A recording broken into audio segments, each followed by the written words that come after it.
Welcome to another episode of Character Evolution Cast. We are really excited to share this one with you. We don't have a guest today, but this is a topic that we both really are passionate about, and we can't wait for you to hear it. But first, a few announcements as usual. And if you are not listening to the Pandas Talking Games show, last week's episode actually covers some things for Session 0 that are not being covered in this current episode. So head on over to the Pandas Talking Games feed and check out Senda and Phil talking about how they tackle a Session 0, which is really interesting. Yeah, it's always good to get multiple viewpoints. And we only had so much time. Yes. There's only so many hours in a day. There are a lot of different techniques out there, and it's really interesting to see all the different ones. And they cover a different technique that I was not aware of before we created this episode. So check it out. It's a great supplement for what we're going to be talking about coming up soon. Yeah, and we'll put a link to that in our show notes too. If you enjoyed our Spire series and want to know more about that amazing world and a game that Amelia's everywhere are calling definitely my favorite, the Strata Kickstarter is now live, and it has already funded and met several stretch goals, including a couple additional adventures and some new art. Some of the backer tiers also include a copy of the core book, so it's a good time to get everything you need in one go. We will put a link in the show notes, or you can go to Kickstarter and search for Strata. Yeah, I am super excited. Don't be like me in the past and miss out on this, because me in the present is all over this. It's a real good game. It's a real good game.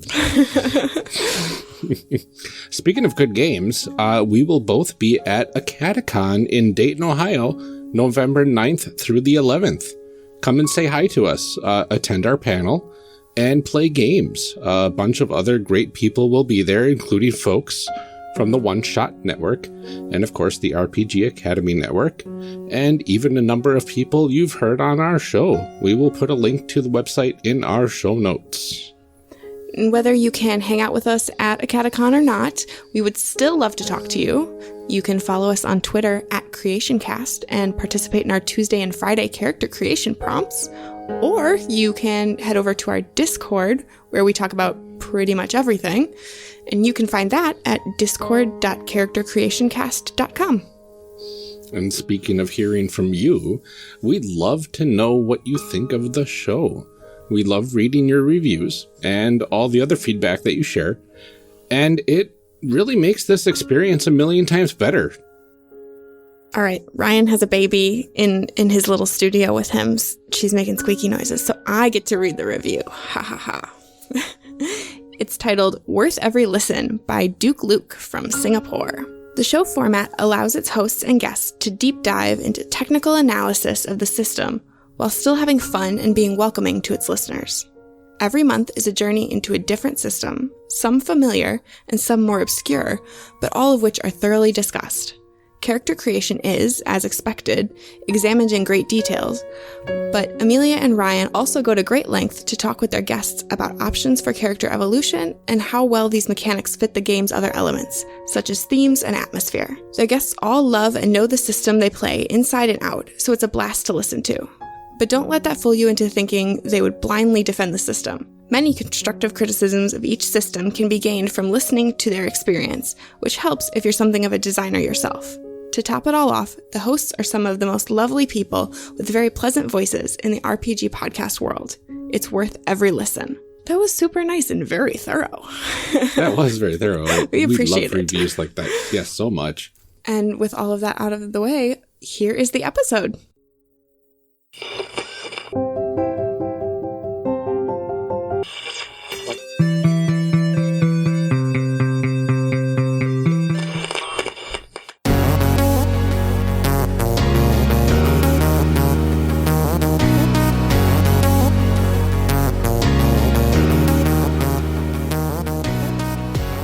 Welcome to Character Evolution Cast, a show where we discuss what to do with all those characters we just made. I'm one of your hosts, Amelia, and today my co-host Ryan and I are sitting down by ourselves? What? I don't understand. Yeah. Well, we've chosen to do this episode without guests because it is simply something that we are both really passionate about and very excited to discuss. So we will skip some of the initial getting to know you stuff this episode and dive right in because we have a lot to talk about today. Are you sure you don't want to get to know each other a little bit? Wow. We should let people get to know us. Hey, Ryan, what's your favorite part of a session 0? Oh, my favorite part of session 0 is figuring out what everybody likes to do in the game. Oh, I thought you were going to say character creation, and I'm really disappointed. Character creation. You blew it. Well, you had one job. I have literally, aside from every episode that we've done so far on this podcast, not had an official session 0 for a role-playing game before. Whoa. Yeah. Dude. It's all been, there's one-shots, but that's the whole session.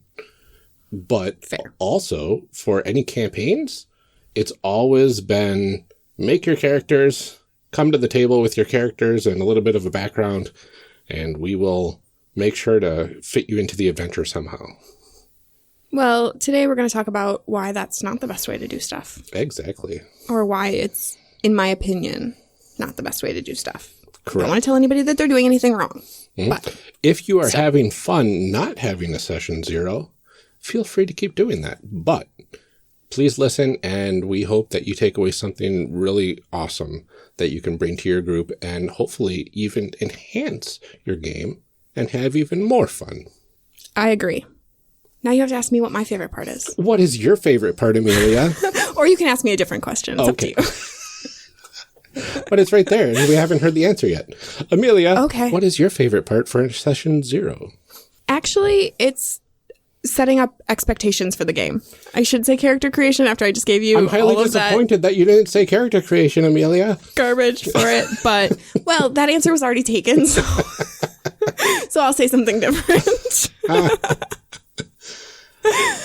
No, I actually really like the discussion of kind of setting expectations with players and with GMs and getting a feel for what everybody wants to do so that you can have the best possible campaign. That sounds a lot like my first answer before you made me change it.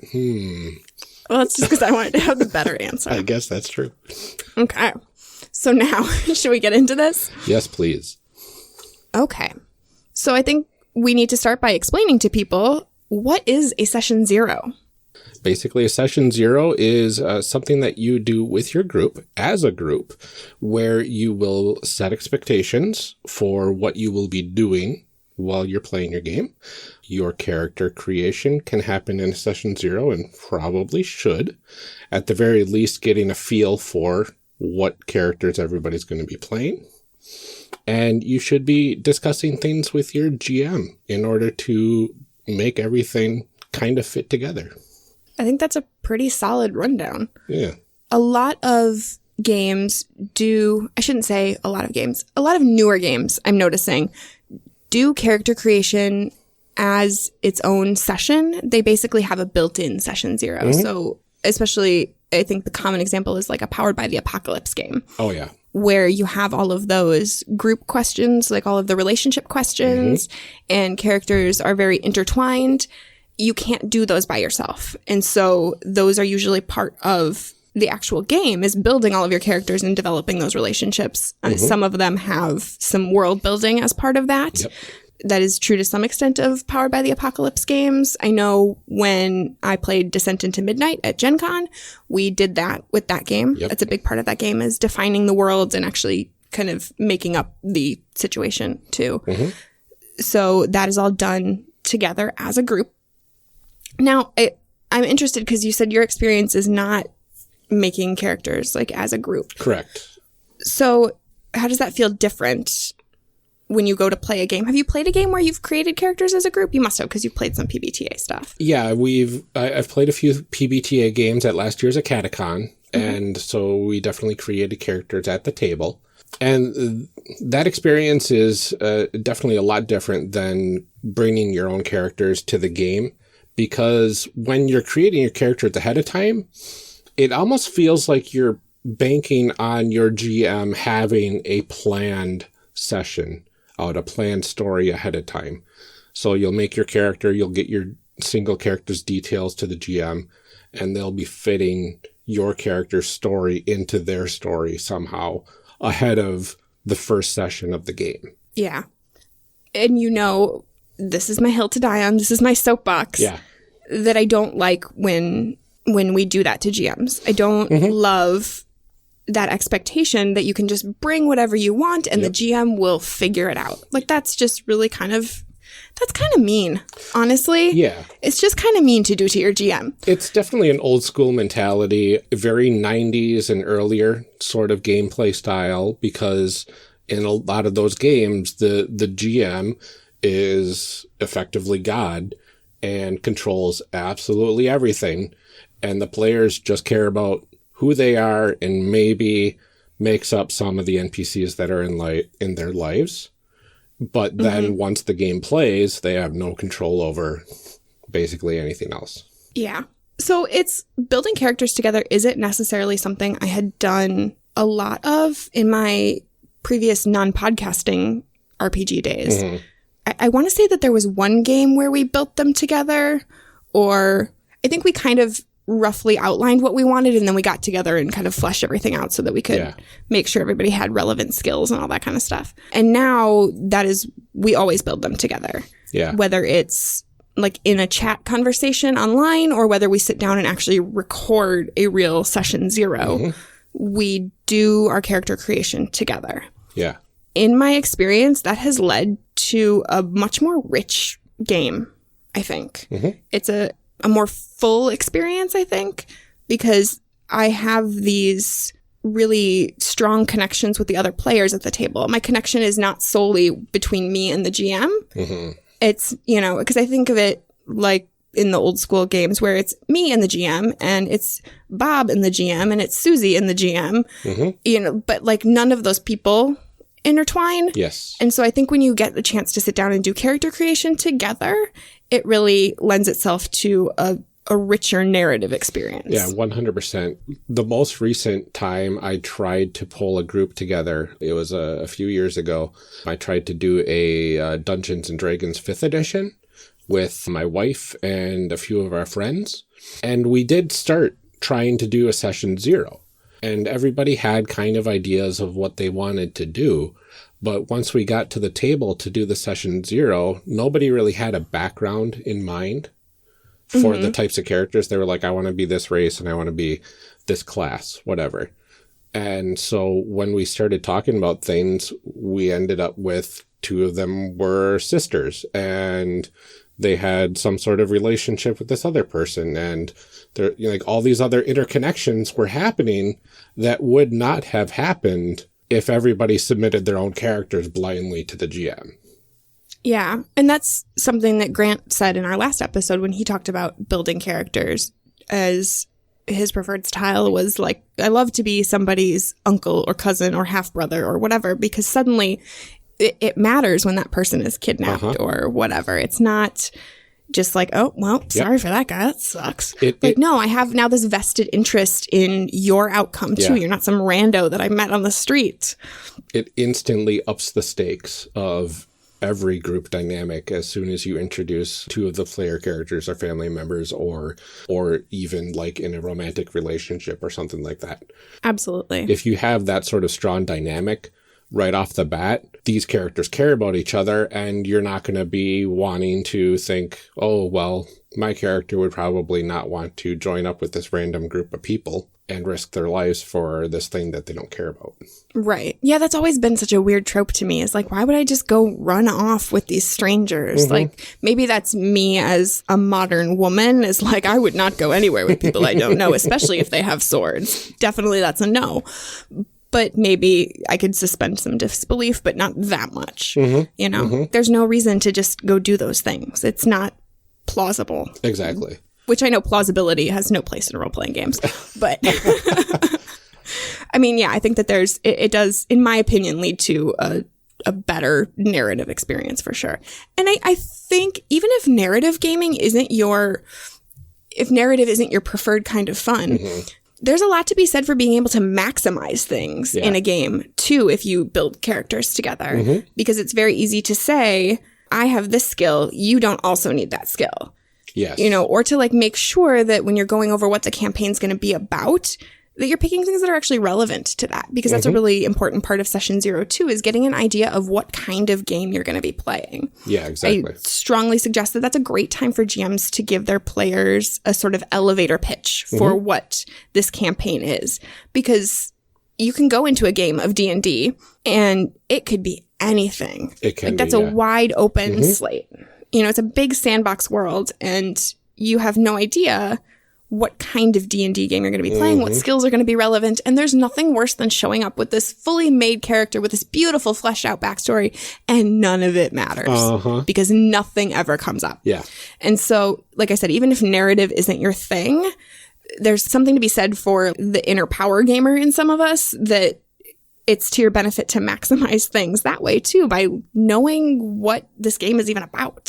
Exactly. And what's great is the GM can come in having an idea of what they want for the storyline or for their overarching campaign. But as players in a session 0, you start getting some direct input into the going-ons in the world. And that might actually even reshape some of what the GM was planning to do in the first place. Absolutely. Which really, it makes the game more deep, I guess, story-wise. Yeah, more engaging. Exactly. And I think that's a thing that I really want to stress for players that are listening, for people who aren't GMs, which obviously is my target audience as a non-GM. This is your time to tell your GM what you want out of a game. This is your time to say, here are the things that I like. Go back and listen to our 8 Kinds of Fun episode and figure out what your kind of fun is. Yeah. And like, this is the time to talk about that with your GM, to say, here is what a great game looks like for me. And as a GM, this is a great time to get an idea of what will make your players happy, because I think everybody's going to have a better time if you're all engaging with the story and with the characters and what's going on in the world. And I think this is the perfect opportunity to sit down and say, here's what I want. Exactly. Here's how we can make this the best. Because the last thing that you want as a player is, say, none of the players, maybe one player, really, really loves tactical combat. So you've got one player that loves it, but everybody else is, why do we have to pull out the grid map again? But nobody voices that opinion at all until it's far too late. The GM could have this fully tactical battle after battle sort of game with minimal RP. But if you don't ever voice your opinions, if you don't ever have this sort of session, you're going to just get stuff fed to you that you might not like. Yeah, I mean, this is a life lesson that I tell people all the time. You can't fix a problem that you don't know about. And so the same goes for GMing and for playing. If nobody says what they want or what they don't want, I can't fix it. I can't help you. So this is your time. Again, it's my soapbox. It's my hill to die on. But you as a player have the power to say, these are things that I want. These are, this is what I want a game to look like. And you should. Role-playing games, the group that you are playing with is a kind of relationship, and communication is super important. And essentially, that's what a good session 0 should be. It should be the first date of your RPG relationship. It is a good time to get to know the players, even if you know the people already, to kind of talk about what their play styles are, because you could be friends with somebody for years and not know what kind of player they are. Get to know the characters that they're playing, talk about the system, the setting, talk about the specifics of what you like and what you don't. Do you want long walks on the beach, or do you want tactical combat? This is the place to do it. This is that's my tagline here, is it is the first date of your RPG relationship. And if you are hesitant on approaching your GM about the types of things that you enjoy, try having your GM describe in kind of an 8 Kinds of Fun sort of way what they were thinking before getting to the actual session 0 stuff. So that way you kind of have a baseline of where their mind is, and then you can add upon that, or say, well, maybe let's hold off a bit on this portion of that and maybe add a little bit more of this. Definitely. So we've gone into it a little bit, but I want to dig deeper about why you should have a session zero, because we've all played games that, I mean, you and I, for sure. I don't know about our listeners. I cannot speak for them. But a lot of people have played perfectly lovely campaigns for years and years and years without a session zero. So I want to talk about why I think that should change, why this is worth your time. Because we all know we're all adults and scheduling is tough. I fully understand the desire to jump right in, with both feet and be like, let's get this game going, because I love to play. And I get that way. Like I love session zeros. I really do, because I think that they improve the game a lot. But I'm certainly guilty of that feeling of I want to jump in, I want to play now. And so I want to just try and stress to people like why this is a valuable use of your time. So there's a lot of things that we go over in session zeros, but why should we have session zeros? One of the main and probably biggest things that you should be covering at a session zero is the topic of safety. Role-playing games, literally anything can happen because it's your imaginations. Yep. Some of your friends may be a lot more comfortable with certain content than you are, especially if you have prior experiences with other groups that didn't go so well for certain things. So this session zero is an excellent time to bring up safety, things that you are not okay with, things that you're kind of okay with, but rather not go into details, and other lines and veils that we can talk about here. I think the other thing that I want to stress here is that as much as safety discussions are about things that you don't want, I think that they also should be about things that you do want. And I know I'm just going to keep referencing our other episodes. Don't listen to this episode until you've listened to all of our other episodes. No, I'm just kidding. But it's something that we definitely talked a lot about with Alex when we did our Starcrossed episodes, that there is no reason that this should be less than the best. Yes. And talking about not only the things that you don't want, but the things that you do want becomes really important in there, because process of elimination is great. But like Ryan said, literally anything can happen. So saying, I don't want a skateboarding dog doesn't really limit things. Like now we know one thing that you definitely don't want and an infinite number of other possibilities. Exactly. So if there's something that you feel like, hey, I want this to happen, session zero is a really good time for that. And I think that that's a thing that I really want to stress to people is, as players, you should find your voice and you should say what you want, because you are a valuable part of this process, and the game can't happen without players. Exactly. It just can't. I mean, your GM can go play solitaire at home.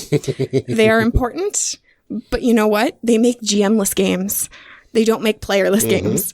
So now is your time to say what you want. And I mean, not to say that you can't do that all the other times, but as a player, you have a voice and you should be able to say, this is a thing that I'm really passionate about. This is a thing that I definitely don't want. This is the thing I'm kind of iffy on. Find your voice and say it. And honestly, if your GM is not okay with that, I don't know. Like, I feel like that's not... Talk to your GM about being okay with that, I guess. Like, I don't want to say don't play in that group, but like, don't play in that group. A lot of times we're going to be playing with some of our closest friends. Right. And that does complicate things.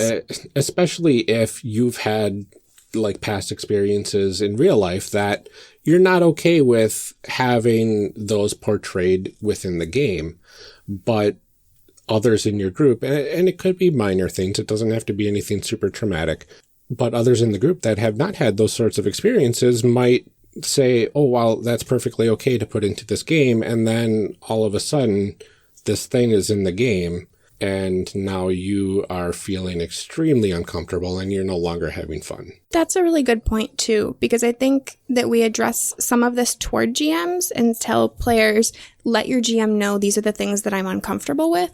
But I really want to stress to people that this is a discussion that you should feel okay having with your group. And I get that there are times that you don't want to tell everybody, and certainly you should feel free to privately talk to your GM. You shouldn't have to air your dirty laundry to everybody. But I do think that it's important to try to have some of those discussions with the people in your group too, because they're also responsible for the story. I had somebody in a discussion that I was in recently talking about a situation where this came up. A person came to them and said, hey, I've had this traumatic thing happen in my life. Can we just not have that in this game? And the GM said, yep, I don't have anything like that planned. Should be fine. But then another player brought that thing in. And that's out of the GM's control. And, you know, they didn't know that that was going to happen.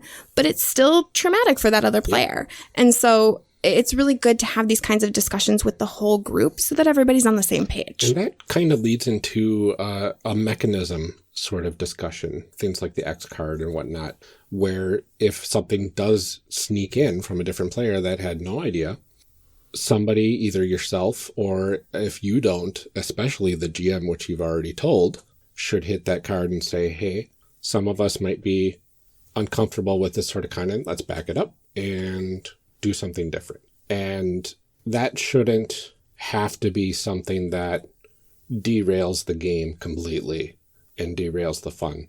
And it should be something that in a session 0, it's effectively a social contract with you and your friends saying, if this happens, no questions asked, we'll just rewind and get rid of the thing. Right. And we are going to do a whole episode on safety mechanisms in games. We asked people, it's right before Halloween, what they want to talk about. And the answer that won the poll was that people really wanted us to talk about safety in when you're playing horror kind of games. Horror games. So we're going to sit down. Yeah, we're going to sit down and next week we'll have an episode for you on more particulars on those kind of safety mechanisms, because I think that that's a thing that definitely warrants its own episode. Oh, yes. We'll talk a little bit about it here, but for sure, we're going to get real deep into it. But on that note, I was going to say session 0 is a good time to establish what those safety mechanisms are going to be, on top of just saying, hey, these are my yeses, these are my nos. But it's a good time to set out expectations for people of what is that going to look like if there is an issue, because you don't always know what's going to come up.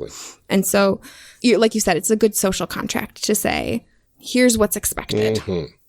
So aside from safety mechanisms and kind of making everybody feel comfortable at the table, what are other reasons that you should have a session 0?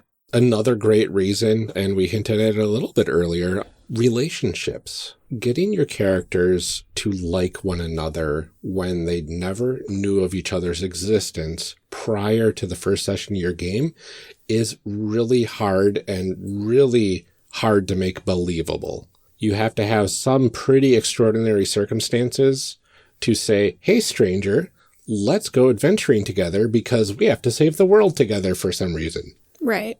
We are not all the Fellowship of the Ring. Exactly. And even the Fellowship, there was a lot of people that knew each other well before the Fellowship was established. That's true. But still, there is so many examples of different types of games where you just go in and nobody knows each other and you're saving the world the next day. And you have to suspend a lot of disbelief in order to get there. It still might be super fun, but it could be a lot more fun when the Joe random person that you're saving is your brother. Yeah, I think that you can have some of those games with the classic you meet in a tavern kind of thing, and it can be fun. I think that if you're going to do that, that should be part of the story. That you shouldn't try and pretend all of these random people are friends. So, like, I mean, in my opinion, if I were going to play that game, I would want a central part of that game to be building those relationships. Yes. Like, I'd want some of that, you know, like, okay, now we're hanging out around this campfire and I don't trust you because I've never met you before. And, you know, I would want that to be part of that game. And I think that there's certainly room to do some of that kind of stuff. But yeah, I mean, my favorite games are games where you establish these kind of relationships with people. I know one of the games I played in the past, my character was supposed to be betrothed to this other character, and we hated each other. And so, like, that was really fun to role play as this whole, like, people who are supposed to pretend to be happy together and are not. It's a good in for two characters that otherwise have no reason to hang out. Yeah, and like what you said earlier about forming the relationships in the game itself, that's hard to do sometimes. You have to have a pretty close-knit group and a really on-point GM in order to weave everybody's individual stories together. So you're making it a lot harder for yourself. You're making it a lot harder for your GM. And you're putting a lot of overhead on the game that doesn't exactly need to be there. Yeah, definitely. It's something that everybody would need to buy into. Exactly. And a session 0 is a great time to decide if you're going to buy into that or not. And very well could be at session 0, you say, how about we start this game not knowing each other and play out how we meet for the first time? That's perfectly valid. But you also have all the other stuff that you establish at session 0 that allows you to form the type of game that you all want to play. Yeah, which actually brings up a really cool example, because I recently played in a game where our characters didn't know each other at all. And so we did our character backgrounds and built our characters and everything. And then we had basically a mini session after that established how we knew each other. And then going into actual session 1, we were people who'd been traveling together for, a week or a month or whatever, that had this common goal. But in that first miniature session, we didn't know each other. And so I think that if you don't want to do these kind of character background relationships, that's also a really good option to make sort of a miniature session out of your session 0. And I think that there are definitely games that do that. I can't think of them off of the top of my head. You guys can all tweet at us, or I don't know, whatever the kids are doing these days. We've only covered 10 games so far, Amelia. I know. Only 9 by the time this one comes out. You guys don't know about the other one yet. We know things. Insider information.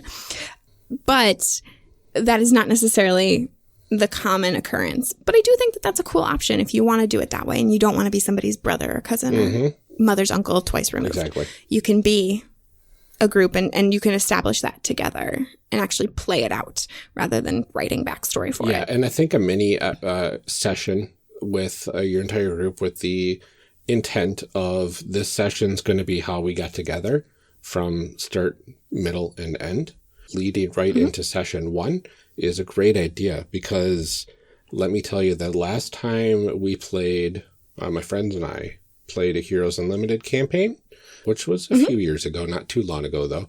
It was just 2 players, 1 GM, did not know each other beforehand, and it took us, I want to say 4 sessions before we even met. Oh my gosh. Because our stories were so different, but they were, and I gotta say, it was brilliant the way everything converged, but it was a while. You're basically playing 2 separate games then for a while. 2 separate 1-player RPGs until we met each other, basically. And like I said, that's really tough when you are an adult and scheduling is hard. You want to make the most out of those sessions. You don't want to be having those. You want to get in and play. And so while using a session 0 does take up some of that time and does require some of that scheduling, it definitely makes the games that you have moving forward a lot more worthwhile, I think. And especially if you are wanting to create all of these relationships beforehand, that not only makes your lives a little bit easier with how to know how to act with a lot of your other characters, but also your GM can get into the story they want to be telling a lot sooner than having to handhold basically everybody into finally meeting each other. Absolutely. And some of those choices, the kinds of relationships that the characters build and the kind of characters that your players build are indications to the GM. These are the things that are important to me. And as a GM, that gives you kind of ideas to weave into your game as, you can sort of pinpoint the things that people are picking up on and the things that they're excited about. And so doing that in person really offers that extra level of okay, I know what's up here. And so it is really valuable. And I think that there's a lot there that a GM can take home and kind of work with too. And like I said, you as a player can signal, even in subtle ways, these are the things that are important to me. If I built this as part of my character background, my character's backstory and their relationships, I'm signaling to the GM that this is a thing that I want to come up in the game. This is a thing that's important to me. And so I think that there's a lot of value in doing this together just because of that. Yeah, if you listen back to pretty much any of the first 2 episodes of any of our series, by the time we're done with our characters and we're creating plausible backstories of how we all know each other, we've got already a bunch of plot points that a savvy GM would easily be able to pick up on and create a really cool story for pretty much any of those groups. I mean, that's the running joke, was we always walk away and we're like, I want to play this campaign. And it was like, what campaign? You just made characters. We had no plot points in mind when we sit down to make this story. We just walk away going, that's a game that I want to play. You know, like our Spire series too. We're like, okay, I want to know how you are involved in this like insider crime thing and I'm helping cover up this dead body. And like, I mean, that's a game that I want to play. Like, I want to know about those droids and their weird adopted Jedi kid. Like, it's amazing. And so there's so much that happens when you, I know, spoilers. I told everybody already. I warned them. Listen to all the other episodes first. It's very true. But there's so much to be gained there that, like, you know, I mean, even as a GM, if you walked into session 0 with literally no idea what kind of game you wanted to play, which I don't suggest because a valuable part of session 0 is explaining what the game's going to be, you could come out with a campaign just based on the weird stuff your players come up with, because we have no GMs in our episodes. We have no, you know, and we have no campaign in mind. We just make stuff up. And it's real good. You guys, I'm going to pat myself on the back. We've made some really good, weird stuff, and I love it. And spoiler alert, some of the games that we have created characters for, we prepped a little bit ahead of time, too. Like, some of these games, the character creation's really, really long. And so we did a lot of the work beforehand, and we still were able to, through talking through a session 0 with our guests, we came up with some pretty cool, cohesive backstories that allowed everything to weave together perfectly. You can build your character. You know, there are lots of games that are really mechanically intense to build characters. And so, Ryan, I'm looking at you. Cough, cough, Palladium, cough, cough. What? Heroes Unlimited. What? 4 hours? What? But there are lots of games that have really intense, mechanically in-depth character creation that aren't fun to sit around and watch people math at their character sheets. So having a session 0 doesn't mean that you can't do some of that ahead of time. When we did our Deadlands episode, I think that you and I had a lot of our character stuff kind of figured out before we sat down. And I want to say that Cameron and Alex and Caleb had some of their stuff figured out ahead of time too. And same thing when we did our Blue Planet stuff. We had a lot of stuff figured out ahead of time. And the important part there is to kind of remain flexible when you get to the table. I think that's again, another role-playing skill, learning to kind of be flexible and not be super attached to certain stories and things like that, because they can change and sometimes the dice don't do what you want. But yeah, having a session 0 doesn't mean that you can't do any thinking about the game ahead of time. In fact, I strongly discourage that. I think that you should go in with an idea of what you want to do and what you want your character to be and all that kind of stuff, and then kind of workshop it from there. Because I think you know pretty well in your heart what you're passionate about and what kind of things that you like. And so feel free to maximize that and feel free to build a character that fits what you want. Don't do anything that's less than amazing. But, you know, it's okay to have some of that figured out ahead of time. And I think you should, because otherwise you're going to be there for 400 years. It's funny that you mentioned flexibility, because even with the Blue Planet stuff and the Deadlands stuff, I had pretty much spec'd out my characters almost 100% mechanically before we did the recordings. But both of those characters, I changed multiple things on throughout the session 0 because of what other people were saying. I caught on that somebody had this skill or somebody had this, and I was thinking, oh, well, I don't need that then, so maybe I'll swap it to this. Right. And there's a lot of like, oh, that idea, you know, because we start coming up with those ideas for like, well, what is this group doing? Like, why do I have this? And you're like, oh, well, then it makes sense for me to take this skill instead. Or I want to increase this trait. Or, you know, there were lots of times where we sat down too and somebody mentioned something about the mechanics that we didn't know.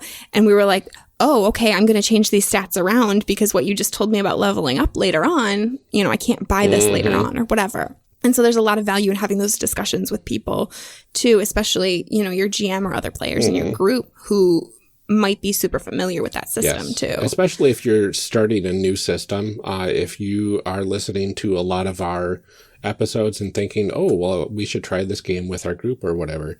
We're sorry, Caleb. We're sorry we're making you buy all the games. It's a thing that we kind of apologize for.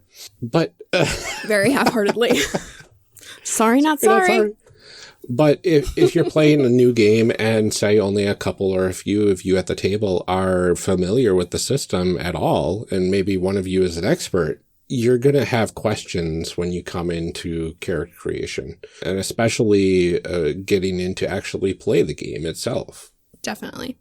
The last point that I want to bring up about why you should have a session 0 is that it's a good time to talk about the game itself. Not necessarily like the campaign or scenario that you're going to play, but like out of character, the game, the other players, your relationship with the GM.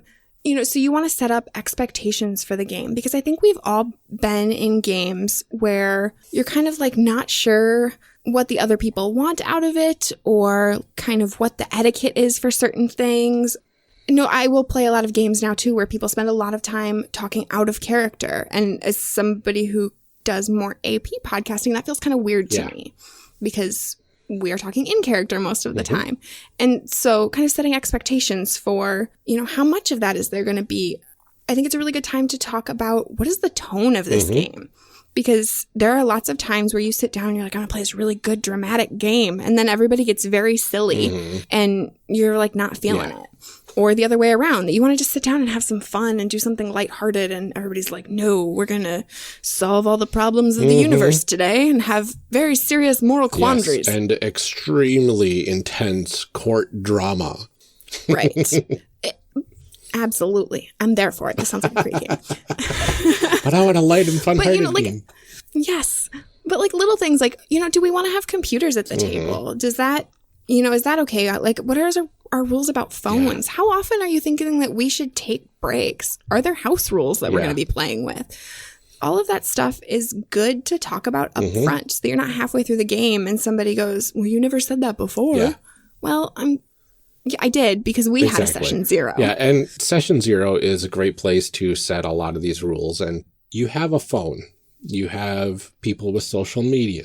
You have computers with YouTube and news sites and all sorts of other things that can easily distract players and GMs alike. And having all of that established of what are some okay and not okay uses of technology ahead of time will dramatically limit the amount of eye rolling there is at the table at all of the people that are like, oh, Bob's on his phone again during combat. He doesn't know it's his turn. He hasn't figured out what he wants to do, and he doesn't know how many enemies are left. He's the wizard, and he hasn't picked out any spells that he wants to cast, and his turn's next, and he's not even aware that his turn is next. Yeah.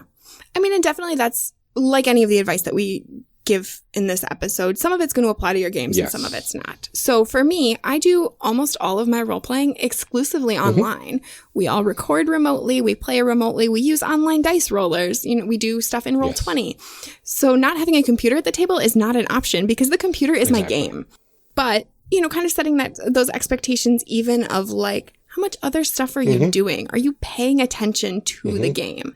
And just knowing that everybody's kind of on the same page of like, we only have 4 hours or whatever. We need you to be there. Are we going to talk in character? Are we going to talk out of character? Are we going to, you know, all of that kind of stuff. And just as long as you're really clear and upfront I don't care what rules Yeah. you decide to do. I don't care if you decide to do house rules. I don't care if you think that computers at the table are totally Yeah. fine and they work really great for your group. The point is that it's a discussion that you're having. And if you're just there to hang out with your friends and have a good time, and it doesn't matter how much game you get to play, Because fellowship is your type of fun. then feel free to be very lax in the amount of rules that you have. There's nothing that says you have to follow it this way in order to have fun playing this game, because that's the beauty of role-playing games. You can have fun however you want to have fun. If you're having fun, you're playing the game right. You're doing it right. Exactly. We're not on RPG Academy. So, now that we've explained what on earth a session 0 is and why we think you should have one, I kind of want to dig into a tool that we've been working on.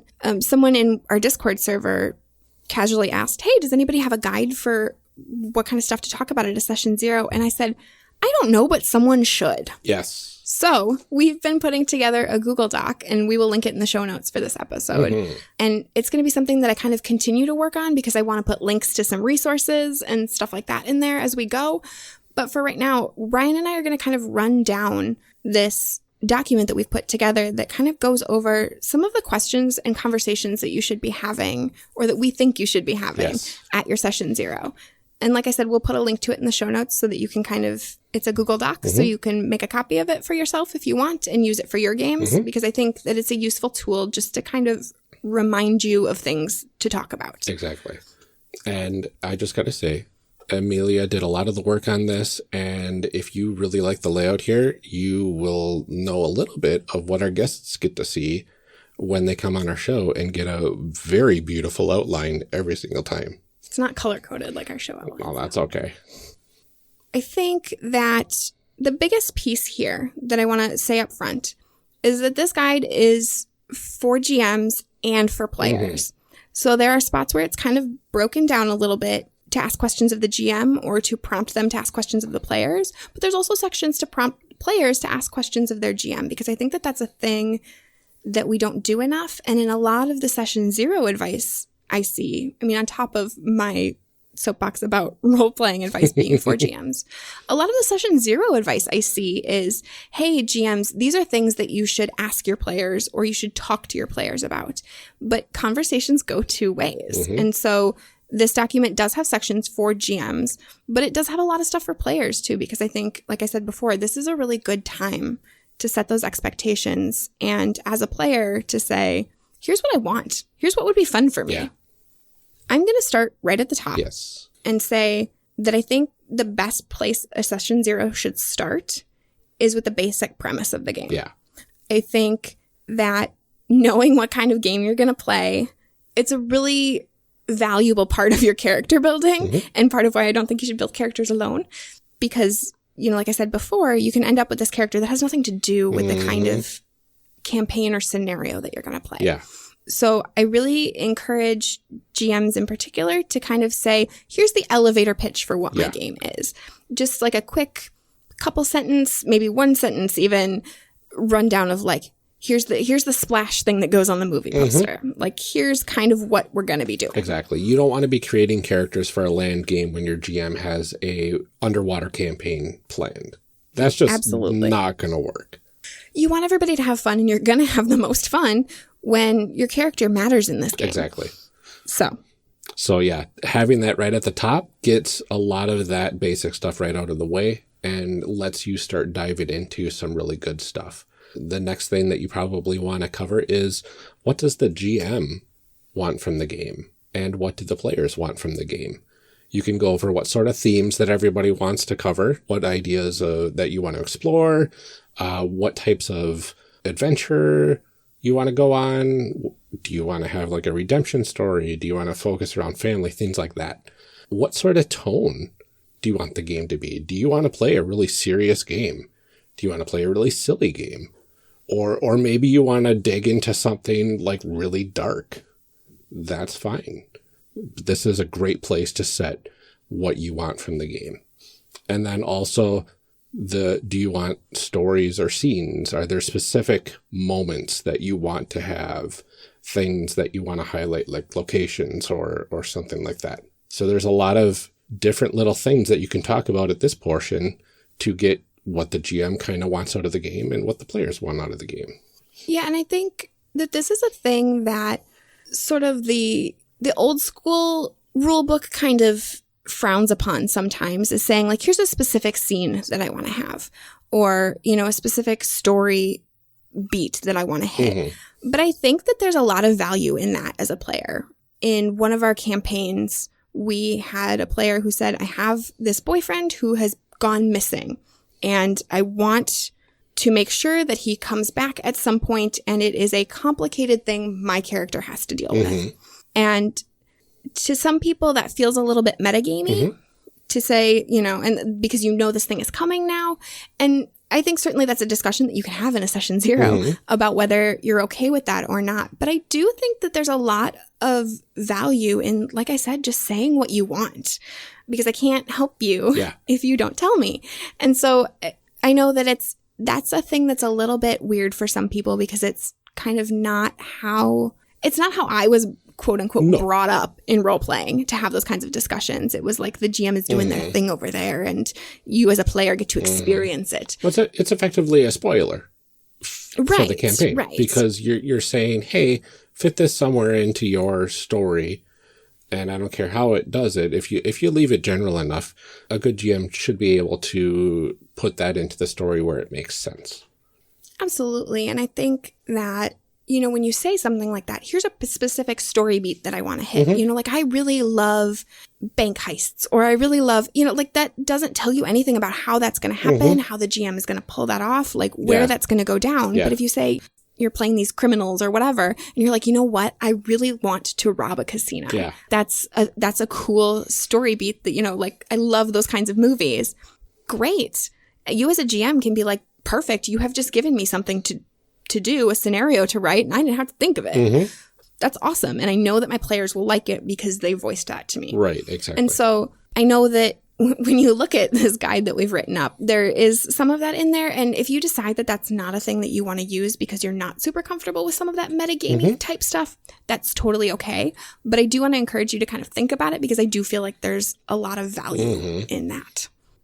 Another topic that I think is really important for session 0 is expectations. Mm-hmm. And I'm going to start by talking about GM expectations of players, because players a lot of times feel like, I show up and a game happens to me. Yeah. And I know that that's something that people heard me say if they were at the one-shot panel at Gen Con, that like, games don't happen to you. You need to show up and you need to play. You need to be part of the game. Absolutely. And so I think in some of these conversations, while the GM is kind of working out, like, what do my players want? This is also a time where the GM can tell you what they expect of you. Mm-hmm.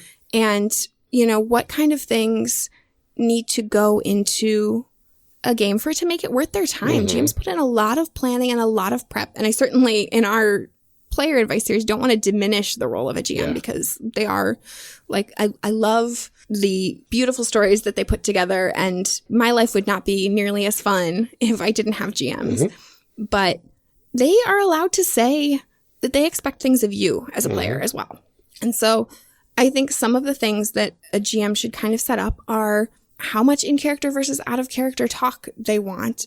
Again, whether we're going to have laptops or phones at the table. What kind of supplies do you expect your players to bring? I know that feels really basic, but like, should they show up with their own dice? Do you expect everyone to have their own copy of the rule book, or are we going to share at the table? Do you want people to have minis because you're going to be doing some tactical combat stuff? All of that is good stuff to kind of lay out, so nothing's really left unspoken. Right. How much story input do you want your players to have? You know, a lot of GMs have crafted really specific worlds, or, you know, they have kind of this idea of scenes. Do you want your players to be able to walk into a room and kind of describe it for you? Or is that something that you're not super comfortable with because you have an idea of what you want in your head? It's best to avoid disappointment by just setting that up outright. Do you expect that your players are going to narrate their own actions? Do you want them to describe how they deliver that killing blow? Or are you okay if they just say, I rolled a 20, it's dead? You know, like, what kind of feel do you want out of that? Another thing for during sessions is how to talk about problems when they arise during a session. Yeah. How do you expect players to communicate that to you? Do you want them to pull you aside and do it one-on-one? Are you okay with them saying it in front of everybody? Does that not bother you? Do you want them to wait until the game is over to kind of bring up a concern about the game? Setting those expectations, I think, will help people not have hurt feelings. Because people deal with confrontation differently. They deal with praise differently. I know as a person, like if somebody called me out in front of a lot of people, I would not really like that. Right. I know other people don't care. They say, you know what, like tell me if there's a problem. I would rather be pulled aside one-on-one, but I would want to know while it's happening, not afterwards. But that may not be everybody's preference. So I think it's good to kind of set that up and let players know if you do have something to say, here's how you should say it.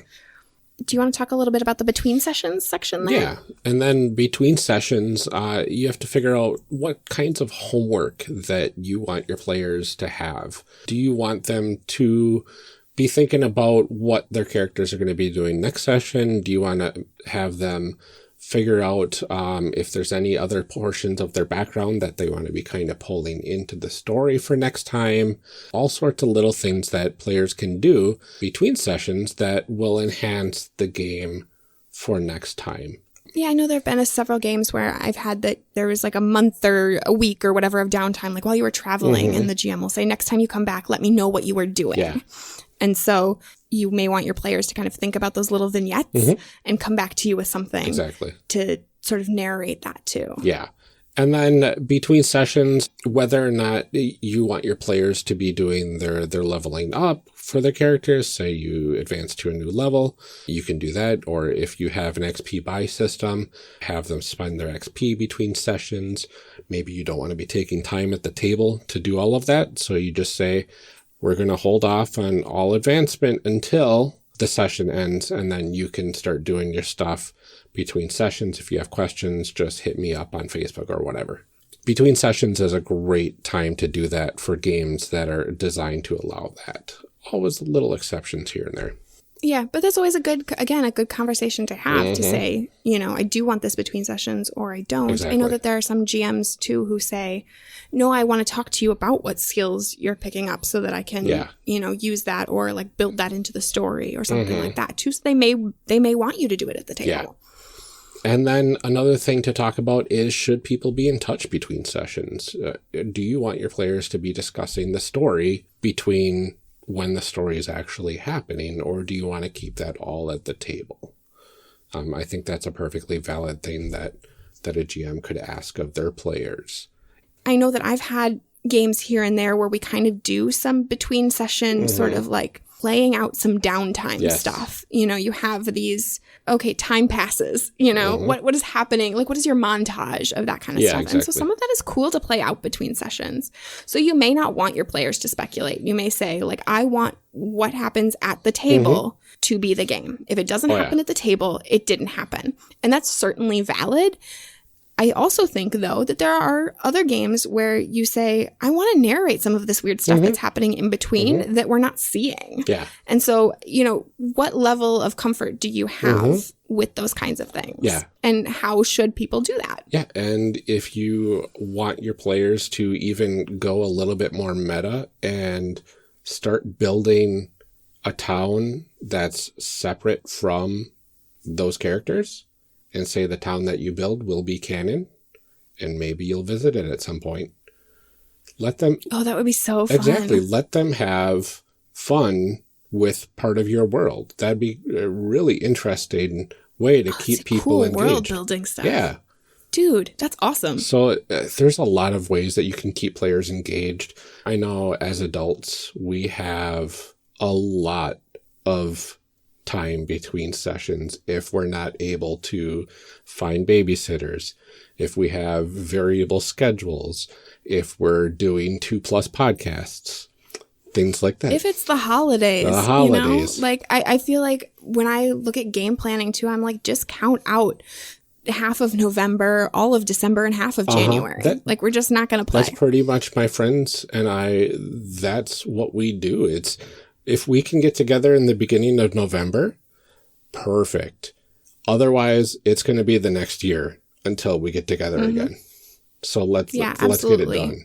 And momentum is such a huge part of games, and especially long-running campaigns, like keeping things moving and honestly not feeling totally, like not having to completely like re-engage with the game, not feeling totally off track when you sit down to play again. Having some kind of discussions between sessions can kind of keep some of that momentum going. We are in touch pretty much daily.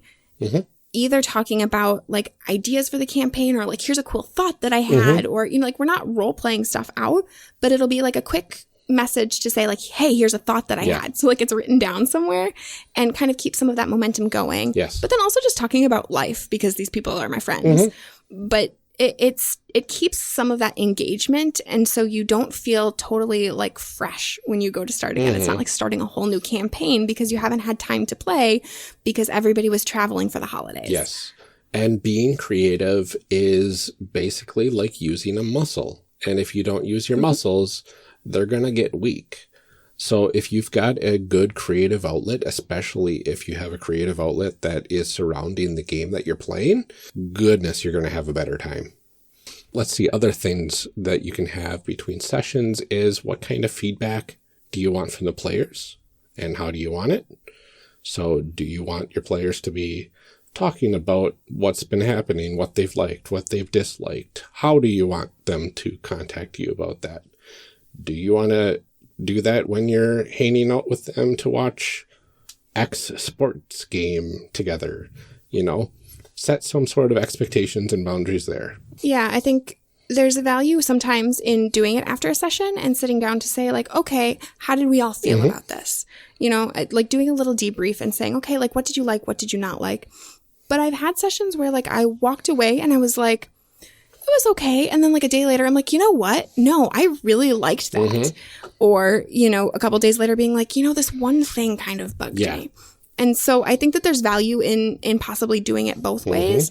But I also think, like I said before, that there are some times that like you don't want to be called out publicly. And that's totally fine. You know, like if a player has a concern, you know, here's how you can contact me. Let's have this conversation one-on-one. What is the best way for them to do that? How do you want that feedback from them between sessions too? Not just like in-game, hey, I don't like the way that you said that or whatever.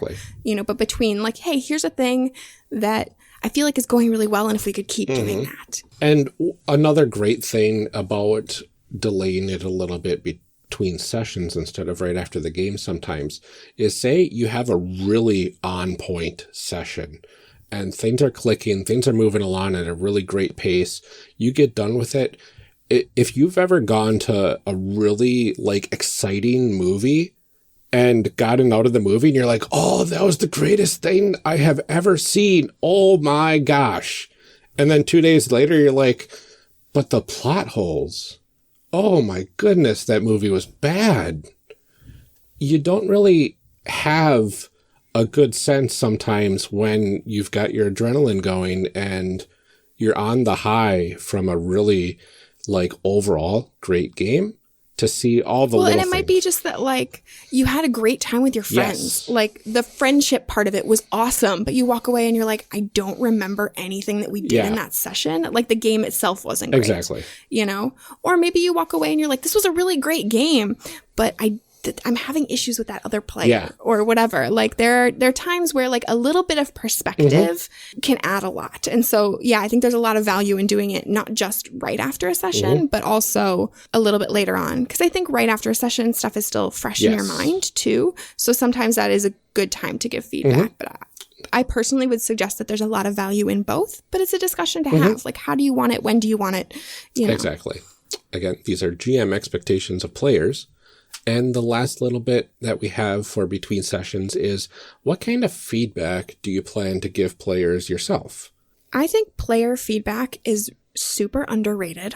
And as a player, I want my GM to say, hey, here's a thing that I think you did really well today. Like you were on point with this role-playing thing, or you had this really great scene. I also similarly want my GM to pull me aside and say like, hey, here's some character knowledge that like you maybe should have, maybe before next time if you want to read up a little bit on this, because I think that like you'll have more fun if you know more about this thing. Especially if it's like a mythology thing. Right. Or to just pull you aside and say like, hey, you seemed a little hesitant about this thing. Like, what can I do to help you feel a little more comfortable? Or to say like, hey, I really appreciate the way you handled this thing. Yeah. Whatever. I think that GMs should give their players feedback as much as players should give it to GMs. 100%. Because, again, the GM is another person at that table. It's another part of that relationship. And so, you know, they want to play with good players as much as players want to play with a good GM. Yeah.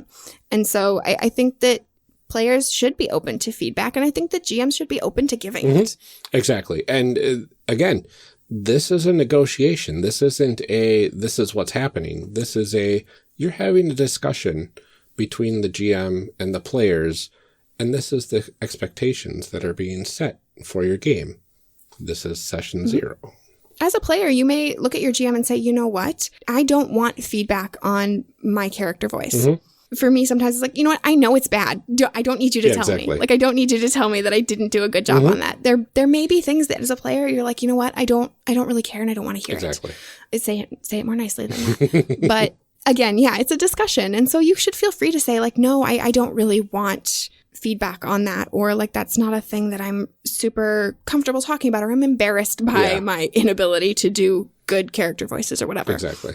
It certainly doesn't mean that the GM should feel obligated to give you a rubric and critique your ability as a player, because this is fun. It should be fun. Exactly. Like, we're all just hanging out, having a good time, but we want it to be the best thing possible. And so there is some room to say, hey, I think that it could go a little better, or hey, here's what went really well. Because we should always remember that feedback is not always negative. Oh, yeah, right? Exactly. That there's such thing as positive feedback too. And so certainly it's really good to give that kind of stuff too. Yeah, positive reinforcement for me is one of the best learning tools, because it tells me I'm doing something right.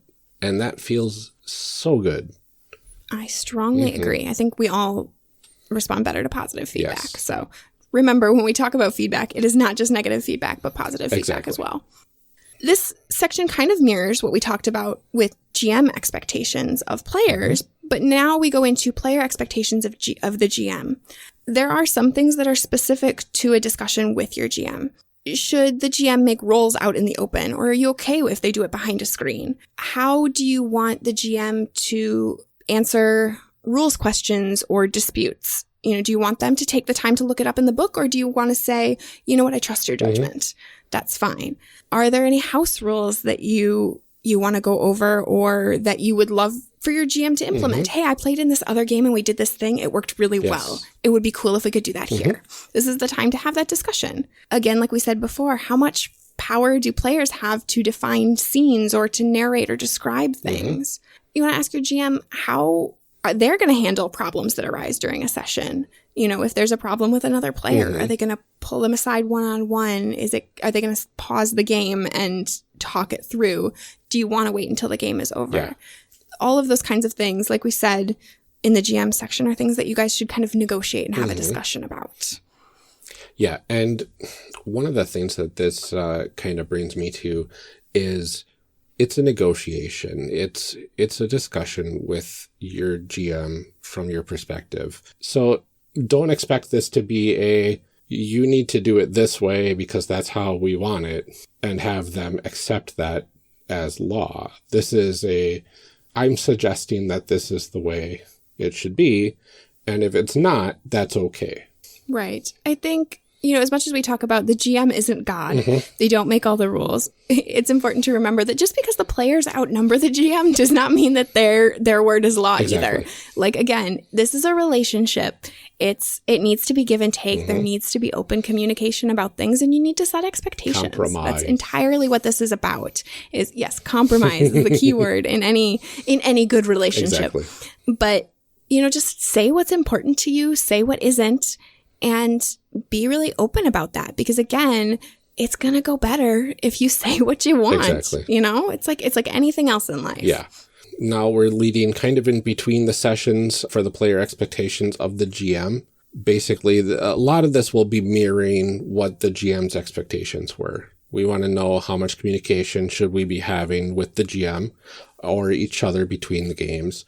What kind of feedback do we want from the GM about the session? What kind of feedback do we want to give our GM?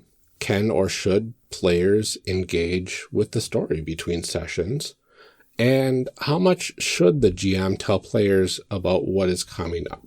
Yeah, so a lot of that kind of mirrors what we said for the GM to kind of talk about between sessions. But, again, it goes both ways. Yep. And it's very valid. If you want to take this and hand a copy to every player and say, write down your answers to these questions, and then we'll go over them. If you want to have them do that ahead of time, that's a perfectly valid way of using this document for your session zeros. So that way, as players, you can focus on the player points, and then you might find some similarities with the other players as you're going through things. So now we're going to start to get into a little bit of the meatier stuff, we'll say.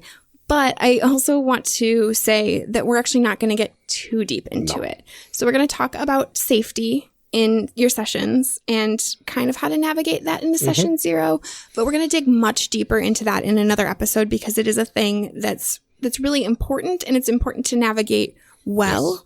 Yes. And I want to make sure that we give it its due time and really highlight as many resources and stuff as we can. And I just don't think that we have time to do that in one episode about all of session zero. So we'll kind of give a quick rundown here, and some of the stuff is in the document. And like I said, eventually I want to be able to put more sources and resources and stuff in for people.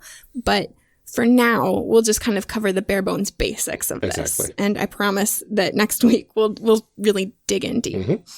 For safety, the best place to start is to say, here are the specific things I want to avoid. Ideally, going into a session zero, you should at least know what game you're playing. And so you can kind of get an idea of the system and, that, because there are some systems that straight off the bat, you're like, okay, here's a thing that's going to come up. You know, if I sit down to play Knights Black Agents, I know there's going to be vampires. That's what the game is. But now at this point, your GM has kind of given their elevator pitch of what our scenario is. And you as a person know what you are and are not comfortable with in general. This is a good time to say, here's my list of absolute no's. And here's my list of things that I'm maybe not super cool with if they were done right. Here's my list of things that I would like you to be careful with, because I think that those are important distinctions. There are themes in a lot of games that are mature, but if done well and done carefully, can help tell really good stories. So you don't necessarily want to say, I want to outright avoid this, absolutely under no circumstances. But you want to say hey, this is a thing that could maybe be a little bit touchy for me. I want you to handle it with care. Or also to say to your GM, hey, if it's going to come up, would you mind talking to me about it ahead of time so that I can sort of emotionally prepare myself? Or can we talk about how it's going to come up so that I can let you know if that's a thing I'm going to be okay with? This is the time to have that discussion and to talk to your GM about what you want that to look like. Because I also think that's kind of an ongoing conversation that should happen. But you can signal to your GM hey, here's a thing that might be a little bit touchy for me, and I would like to know ahead of time, or I'd like to talk it out with you how it's going to come up. And this is also a great time to have that conversation, not only with your GM, but also with the other players at the table if you're comfortable with that. Because, like we said before, you don't want a player to accidentally bring up something that is an absolute no for you. And that could very easily happen, since you can do anything in role-playing games. Absolutely. And another thing I want to say is that sometimes making this list can be rough for people. I know that I have a few things that are hard no's for me, and it's a little bit tough to say because to some degree I feel, and this is my own personal sense of obligation, nobody's really making me feel this way, but sometimes I feel I have to explain why I'm not okay with that, or what part of it bothers me, or something like that. You can you feel uncomfortable. There are things that I want to say, this is a hard no for me, and I don't want to share my life story with you. I'm lucky enough to play in a group of people where I feel really comfortable saying, this is a no for me, and here's why, so that they know to avoid all of the things around that as well. But sometimes you don't. And so there are definitely mechanisms to get that across without having to like say it out loud to people. That's the beauty of like online communication or a shared Google Doc. So I know for our games, because we're all remote, we will put one together like months ahead of starting a campaign. We've had one for months for our upcoming game. The book just came out yesterday. New L5R book. I mentioned L5R, so I get also money for that. But we've been kind of talking back and forth. And one of the sections that we always include is like, here are my hard no's. And so I can go into that doc and I can type it in there and it doesn't like have my name attached to it. You know, my GM doesn't care who said no to it. They just know that it's a no. And that's that. The other option is if you feel comfortable with your GM, you can ask them to make that list. You can all kind of message the GM and say, you know, so that like the other players don't necessarily know who isn't comfortable with that, but they know that it's still a no. Exactly. So there are certainly mechanisms to do that if you don't feel comfortable sharing with the class, but still want to get across that this isn't okay. Exactly. On the other hand, like I really encourage you to say how you feel and like say what your no's are, and you don't have to explain. And if somebody says why, just say because. That's fine. They don't need your whole life story. They don't need you to relive your trauma for them. That's not their problem. The answer is no. Exactly. And I have very few rules about role playing, but like that falls into one of them, that if I say like no means no, is in life, in role playing in general, no means no. So if I say this is a no, it's a no. And we'll be talking about that a lot more in the next episode about all the safety stuff when we do a deep dive into it. But that's pretty much the gist of the X card. You hit it, no questions asked. It's a no. Do something different. You don't have to worry about it. And we're coming at this discussion from the perspective of we're playing with friends, or we're playing with people that we want to be friends with at the very least. And we're playing with people that we probably know, especially for a campaign, because campaigns are especially important for having session zeros like this. Now, we really hope, and I know this is not the case for a lot of places, but we would really hope that a lot of local game store games and campaigns would implement safety tools like this so that players... I've been seeing them more and more, honestly, at conventions, too. I know that a lot of convention games that I have played at have, you know, the GM has put an X card on the table, or there have been a couple of times, too, where another player has, like, taken out an index card, put an X on it, and put it in the middle of the table and said, are you aware of what 100%. This is?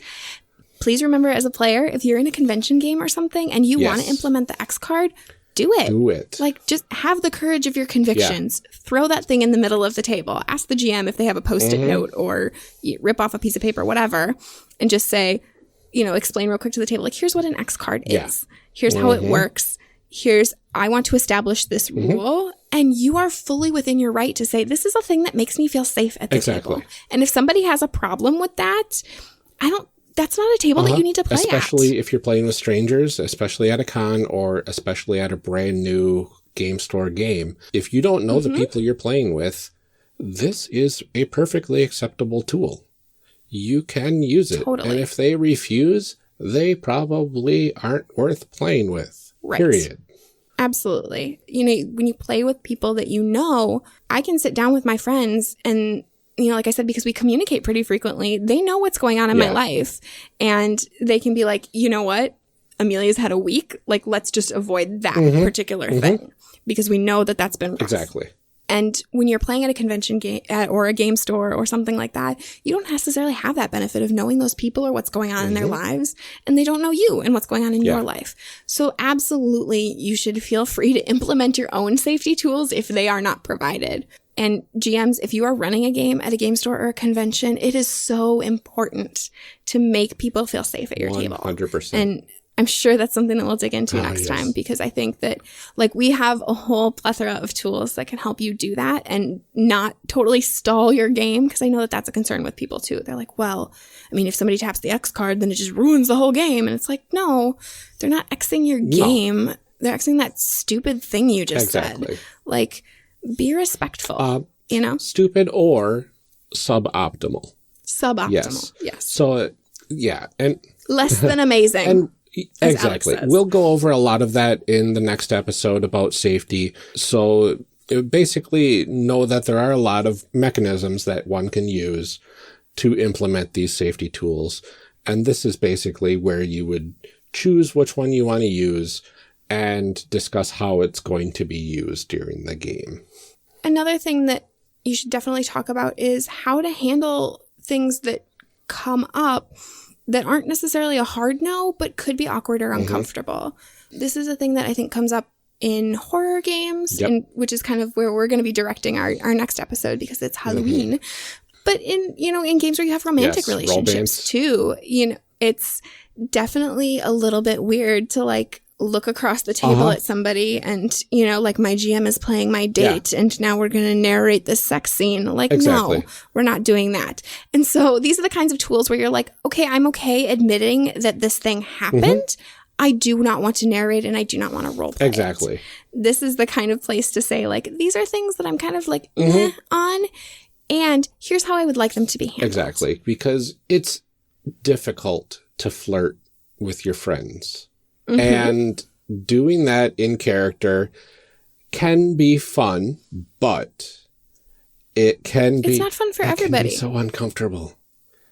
So having a veil for something as simple as flirting, just saying, this is something that happened and this is kind of how it went, is so much easier sometimes than actually flirting.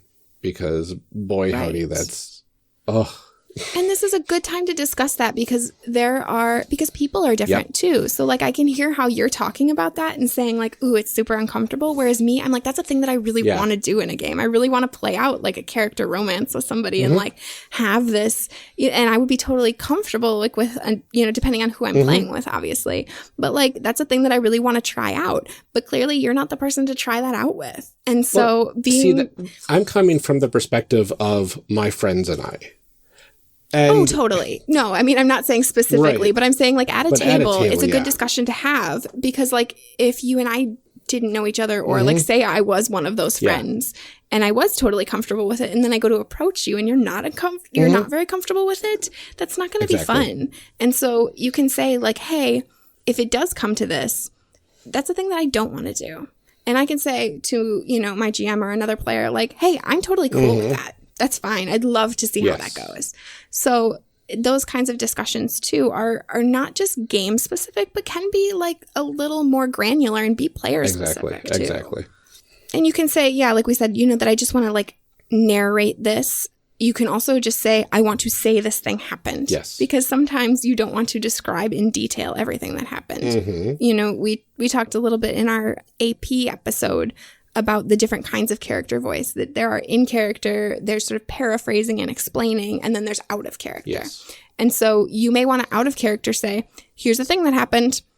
You may, sort of paraphrasing, want to describe a scene, but not actually engage in that full conversation of what that looked like. You may want to actually play it out. And those are all options that you have, but kind of discussing like what things fall into what categories. Yeah, exactly. Checking in with everybody, especially when touchier subjects are coming in to play, is extremely important.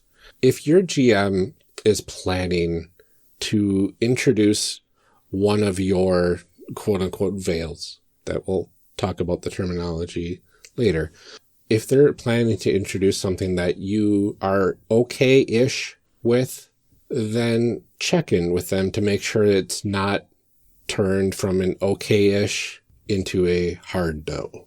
There's importance in enthusiastic and ongoing consent, right? Because I keep going back to the fact that this is a relationship. Yes. And so you want to be constantly checking in and making sure that things are not only okay, but still okay. People can change from day to day, and sometimes you might have a harder week than other weeks. And when you get to the session, you just want to unwind. You don't want to deal with any of your maybe it's okays. That's perfectly fine. And it might even be fine during the setup for the game to say, I've had a really rough week. Maybe we can avoid any of my less happy things on my list of things that are good to avoid. Right.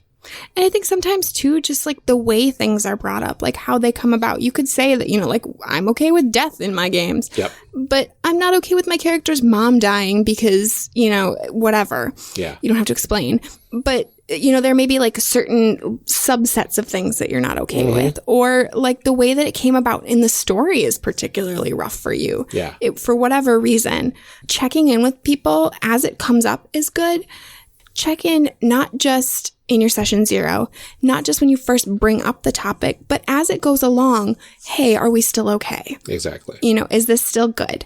Are we still feeling comfortable? Are we still feeling like enthusiastic about this? Because like we keep saying, anything that's less than great is not worth doing. You are here to have fun. You are playing role-playing games to have a good time. Yes. And so if you are not having a good time, just say so.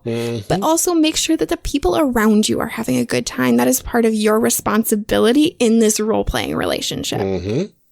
If everybody is checking in on everybody else and making sure everybody else is having a good time, you're going to have a good time because you're part of the everybody else.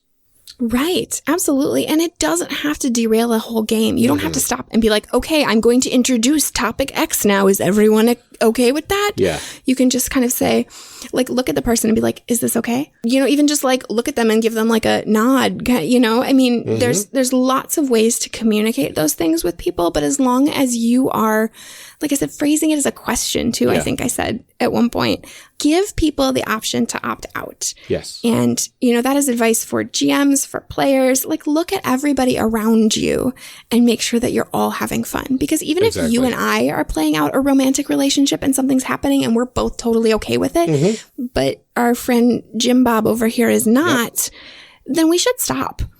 Because he is also here to play this game. Yes. Whether his character is being affected or not, he as a player is being affected, and so we need to have those be awareness of everybody too, that it's not just one-on-one, but this is my relationship with everyone at the table.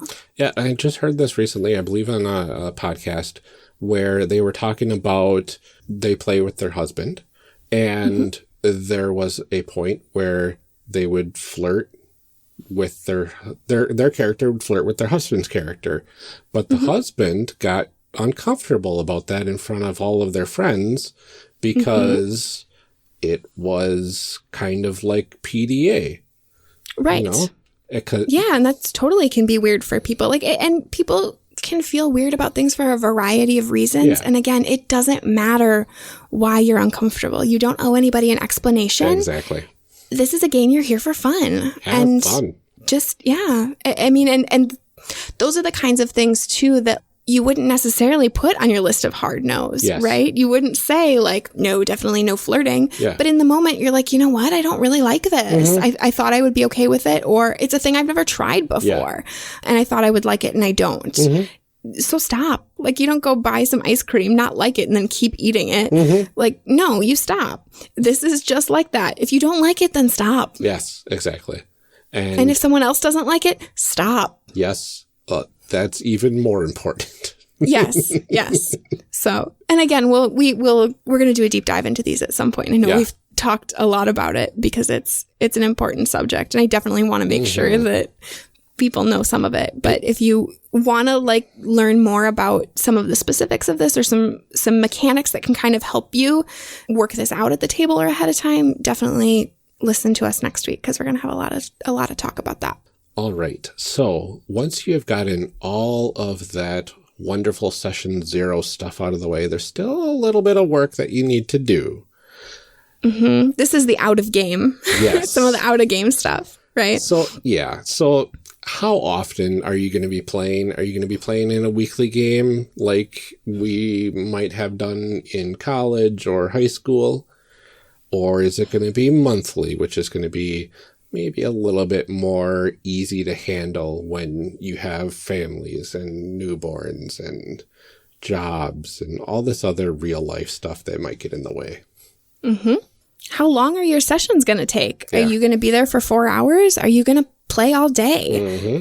Those are important things to know too, because again, I have to schedule my babysitter. Exactly. Yeah. And is it going to be a whole campaign that you're going to be playing? Are you going to be playing a series of one-shots? Are you going to have a campaign that spans years or months? There's a lot of different ways that you can go about that. And this is a great way to figure out how long your campaign is actually going to be. And you may not know. I mean, the answer may be like until we feel like our story's done. Exactly. And that's totally fine too. But, there are some games where you say like, okay, we're going to play this for 3 or 4 sessions. And then that's good. We're going to try and wrap it up. Exactly. Because I have a tight story that I want to tell. Or, we want to try this next new thing. Yep. But that's a good thing for everybody to know. Mm-hmm. And then how do we get in contact with each other? Are we going to be using Slack, Discord, email, instant messaging, SMS? Carrier pigeon, Telegram. Gorillagram. What happens if somebody needs to cancel plans? Sometimes stuff comes up, you don't feel good, whatever. Yeah. How do you get in contact with everybody? Exactly. And do games go on without a player? You might only have 3 or 4 people in your group. 1 player means you can't play. You might have 6 or 7 people in your group, and 1 player means let's keep playing. We'll catch them up next time. Well, and what do you do in those instances where you say we can't play our campaign? Does everybody else still get together for board games? Do you play something else, or do you just agree like, we'll try it again next time? And you may not always know the answer, but these are kind of just to roughly gauge how people are feeling too. Exactly. And then how do you want to manage the schedule? Are you going to be doing a Google Calendar, or are you going to be doing it on a spreadsheet, or however you want to keep track of it? How is that going to be kept track of? Yep. Do you just have people put it in their phones right there while you're at the game? Do you bring it in your paper calendar, whatever? But like once those times are decided, how do you make sure that everybody remembers exactly in 2 weeks that this was it last week or next week? Exactly. Yeah. And then you want to go over a few things like the game specifics, like house rules, important notes about the setting of the story, all sorts of things like that. You're going to be creating characters probably during your session 0, figuring out the names and backgrounds and all that sort of fun, juicy detail. Yeah. And we didn't put a whole lot in our session 0 document about creating characters and how to do those NPC relationships. I may flesh some of that out later, but a lot of systems kind of have some tools built, or you'll kind of decide that around the table. I might put in some kind of questions and stuff. But if you want to talk about how character building works in a group, we're not going to do it in this episode. You can listen to pretty much any other episode of our show to see how that goes and how we run down that process. So I don't feel like we need to go into detail here. Exactly. We have 9 times 3 episodes already, 27 other episodes about building characters. You can go find that somewhere else. Exactly. So effectively, that's what a session 0 boils down to. Get all the details, what you want, what you don't want, and start building your characters. Start building your people. Create those wonderful, wonderful people and let them interact with each other. And one last thing that I want to say on this topic is that there's also a variety of ways to have this session 0, right? Yeah. We've talked kind of a little more specifically about sitting down in person and doing it as a group. I don't play in person, but even when we do our session 0s, we kind of do them over chat the same way that we would play a regular game. Exactly. But like I said, we also keep an ongoing Google Doc of like plans for a campaign, and lots of stuff is written down in there. So our session 0s are happening for months. Yes. It's sort of a long form session 0 kind of process. So definitely do it a way that works for you. If sitting down for an entire session 0, like we said, time is a very finite resource. So maybe sitting down in person or even scheduling a call doesn't necessarily work for you, and you can have that conversation over chat or something like that. Exactly. Do what works for you. I just think that you should be having this conversation somehow. It doesn't matter how you go about having it, but it's a conversation that should be had, and there's so much value there.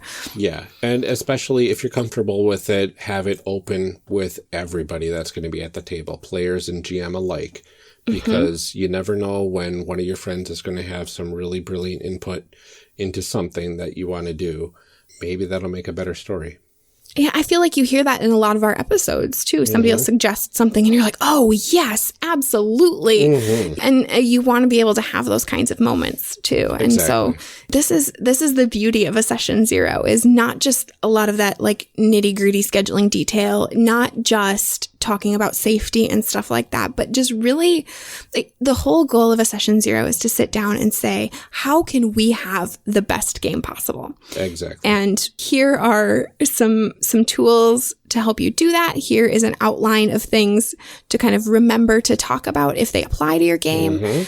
That's the whole goal here, is just to like help you have an amazing time, because it is a finite resource, and don't waste your time having less than an amazing time. Yeah, and if you are listening to this episode, which you wouldn't be hearing this otherwise. If you've made it this far.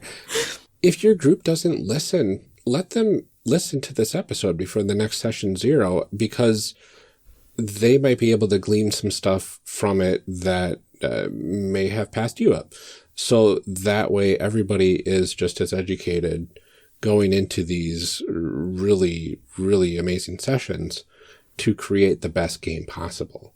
I've gotten so much feedback from our Eight Kinds of Fun episode, our Voices episode, how much it has helped everybody that has listened to it in their group at the table. Yeah, that's my favorite, when we get feedback and people are like, oh, I've made the other players at my table listen to this. And, like if you are a GM or if you are even a player in a game and other people are like not super enthusiastic about having a session 0 and they're like, I don't really see the point.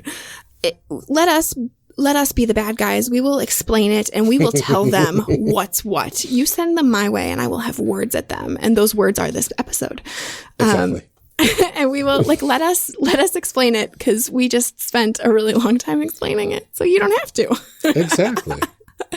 It's just for everybody, take into account that what we say on these Character Evolution cast episodes is to help you become a better player, to help your game masters understand the roles of the player better, and to let every single person at your gaming table have a heck of a lot more fun playing these games that we love so much. Right. And I think that, I feel like this episode highlights everything that we are trying to do with our podcast, which is why Ryan and I felt like we didn't necessarily need a guest for this episode. We've clearly filled our time, but it's basically a session 0 is everything that we are trying to do. It's trying to build great characters and tell a great story and have a really good time and just like have the best experience possible. And a session 0 is a great way to start that. And I think the last piece of advice that I want to give is to tell players, ask your GM for a session 0 if they're not planning one. Because that is, again, fully within your right. You are here to have fun and play a game and, all that kind of stuff. So it's okay to ask for that too. If your GM doesn't have one planned, having one is not on them. Exactly. You can say what you want too. So seriously, try it out. That's my advice. Try it out. See how much better. See how right I am. You'll see. You'll all see. This is what I deal with, people. I love it. Rude. No, I love the enthusiasm. I am 100% in agreement. At the very least, if you try it out and you don't like it, at least you tried it out. So, Ryan, do you have any last words of advice for people? No, I think we pretty much covered everything. And we're going to be getting into the meatier safety topic next time. And I think these 2 episodes combined will give you an absolutely amazing session 0 if you go ahead and follow the suggestions. Absolutely. And like I said, we'll keep kind of working on our living document of session 0 ideas, but we'll put a link to that in our show notes and we will tweet it out on Twitter so that you guys can see it. I know we've shared it in our Discord before. Hopefully you guys will find it to be a valuable tool, because we've solidified everything that we've talked about here into a document that we want you to be able to use to help plan stuff. So exactly. We will have that available for you too if you liked some of the stuff that you heard here and you want to kind of incorporate it in your own game. All right. Well, thank you, everybody. Thank you for listening to Ryan and I goof off for a long time. I'm not going to say how long because I don't know how much I'll edit. But, X number of minutes. But we will be back next week with more Session Zero nonsense, but important nonsense. Yeah, stay tuned. And until next time, go out there and make some amazing people. Bye. Bye. Character Evolution Cast, like Character Creation Cast, is a production of the One Shot Podcast Network and can be found online at www.charactercreationcast.com. Head to the website to get more information on our hosts and guests, or even find some of our character sheets. Character Creation Cast can be found on Twitter at CreationCast. I'm one of your hosts, Amelia Antrim, and I can be found on Twitter at Ginger Reckoning. Our other host, Ryan Bolter, can be found on Twitter at Lord Neptune. Music for this episode is used with a Creative Commons license, or with permission from the podcast it originated from. Further information can be found within the show notes. This episode was edited by Amelia Antrim. Further information for today's guest can also be found in the show notes. Thanks for joining us. And remember, we find that the best part of any role-playing game is character creation. So go out there and create some amazing people. We'll see you next time. Now we gotta read some show blurbs. Show blurbs. Show blurbs. Show blurbs. Show blurbs.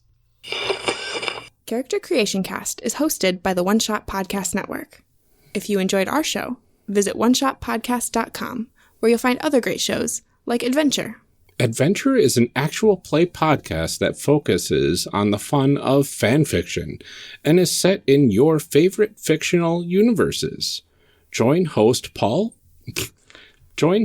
Pranks Paul as he takes a variety of guests through self-contained stories featuring Harry Potter, Pokemon, Animorphs, and other favorites.